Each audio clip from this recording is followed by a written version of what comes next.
मित्रांनो, आपल्या सगळ्यांना माहिती आहे की देऊळ बंटू हा 100 कोटीच्या घरात गेलाय. त्यामुळे प्रवीण तरडे साहेबांनी मोठं फंक्शन केलं. म्हणजे मोठा कार्यक्रम घेतला आणि मराठी इंडस्ट्रीमधले जेवढे कलाकार होते त्या कार्यक्रमाला तिथं बोलवलं. आता काही दिग्दर्शकांनी काय केलं असतं, आपला सिनेमा 100 कोटीच्या घरात गेलाय, त्यामुळे त्यांनी ठरवलं असतं की बाबा आपण आपलं सेलिब्रेशन करूया. पण त्यांनी तसं नाही केलं. त्यांनी पूर्ण इंडस्ट्रीला त्यांच्या इथं बोलवलं आणि सगळ्यांचा सत्कार केला. सगळ्यांना स्वामी समर्थ यांची मूर्ती दिली. मित्रांनो, ही खरंच एक चांगली गोष्ट आहे. ह्यासाठी म्हणतोय की आपली इंडस्ट्री कशी एक राहील आणि एकीने पुढं जाईल, हाच हेतू प्रवीण तरडे साहेबांचा असू शकतो, असं माझं वैयक्तिक मत आहे. आणि चांगली गोष्ट आहे मित्रांनो, प्रत्येक दिग्दर्शकाने असंच केलंच पाहिजे.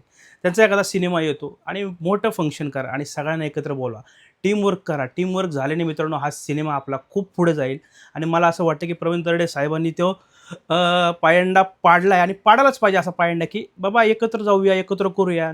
ग्रेट. असे शो फक्त तुम्ही मित्रांनो अवॉर्ड शोमध्येच पाहिले असतील किंवा आपण महाराष्ट्राचा असा एक मोठा पुरस्कार असो तिथं असे कार्यक्रम पाहिले असतील. पण प्रवीण तरडे साहेबांनी स्वतः वैयक्तिक म्हणजे त्यांच्या प्रोडक्शनने, टीमने हा कार्यक्रम आयोजित केला आहे आणि ग्रेट कार्यक्रम आहे 100 कोटी.